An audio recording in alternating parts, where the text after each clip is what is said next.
Hi అండి, నేను మీ Sunitha Reddy. Welcome to Sunitha's world. ఈరోజైతే మనం పండగలప్పుడు ఈజీగా చేసుకునే పరమాన్నం రెసిపీ చూద్దాం. ఒక్కసారి ఈ పద్ధతిలో చేసి చూడండి. పాలు విరగకుండా పరమాన్నం చాలా అంటే చాలా రుచిగా ఉంటుంది. ఇక లేట్ చేయకుండా కమ్మనైన బెల్లం పరమాన్నం ఎలా చేయాలో చూద్దాం రండి. ఈ పరమాన్నం కోసం నేనైతే ఒక టీ గ్లాస్లో 1/4 కప్పు బియ్యం తీసుకున్నానండి. దాంతోపాటు ఒక 1/4 కప్పు సగ్గు బియ్యం కూడా తీసుకున్నాను. ఈ సగ్గు బియ్యంను 1కి 2 సార్లు నీట్గా కడిగి 1 గంట సేపు నానబెట్టుకోవాలి. అలాగే బియ్యంను కూడా 1కి 2 సార్లు నీట్గా కడిగేసుకొని 4 కప్పుల నీళ్లు పోసుకోవాలి. మనకిక్కడ 1/4 కప్పు బియ్యము 1/4 కప్పు సగ్గు బియ్యం కలిపి 1 కప్పు అయ్యింది కదండి. 1 కప్పుకి 4 కప్పుల వాటర్ పోసుకోవాలి.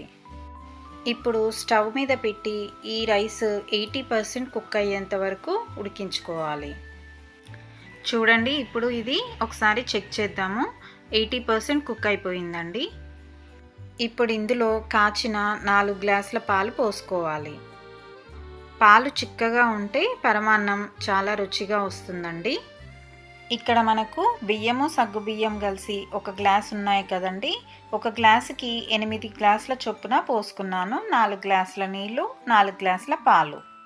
ఇది ఇలా ఉడుకుతుండగా పక్కన స్టవ్ వెలిగించి మరొక ప్యాన్ పెట్టుకొని అందులో 2 గ్లాసుల బెల్లం వేసుకోవాలండి. 1 గ్లాస్ రైస్కి 2 గ్లాసుల బెల్లం అయితే స్వీట్ కరెక్ట్గా సరిపోతుందండి. అందులోనే 1 గ్లాసు వాటర్ కూడా పోసుకొని బెల్లం కరిగేంత వరకు కరిగించుకోవాలి.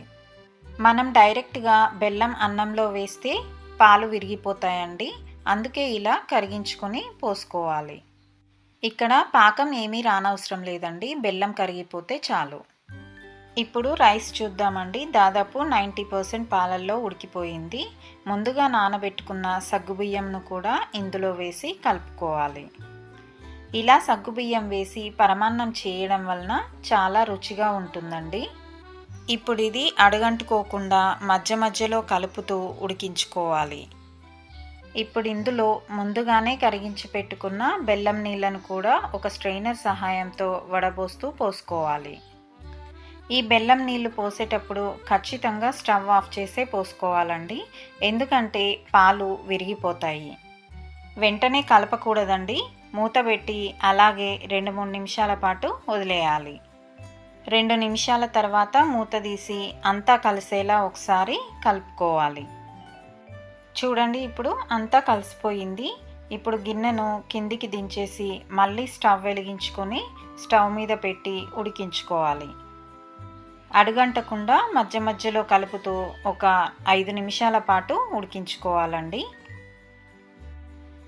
ఇప్పుడు ఇందులో టేస్ట్ కోసము 2 స్పూన్ల నెయ్యి, కొంచెం యాలకుల పొడి వేసుకోవాలి. అలాగే ముందుగానే వేయించి పెట్టుకున్న కాజు కిస్మిస్లను కూడా వేసుకుని అంతా కలిసేలా ఒకసారి కలుపుకోవాలి. ఇప్పుడు 1 నిమిషం పాటు ఉడికించుకుంటే బెల్లం పరమాన్నం రెడీ అయిపోతుంది. ఈ కన్సిస్టెన్సీలో ఉండగానే స్టవ్ ఆఫ్ చేసుకోవాలండి. ఇది చల్లారిన తర్వాత ఇంకొంచెం దగ్గర పడుతుందండి. అంతేనండి, ఎంతో కమ్మనైన బెల్లం పరమాన్నం రెడీ అయిపోయింది. తినే ముందు ఇంకాస్త నెయ్యి వేసుకొని తింటే రుచి అయితే అద్భుతంగా ఉంటుందండి. ఈసారి పండక్కి మీరు కూడా ఈ విధంగా ట్రై చేయండి. రుచి ఎలా వచ్చిందో కామెంట్ రూపంలో తెలియజేయండి.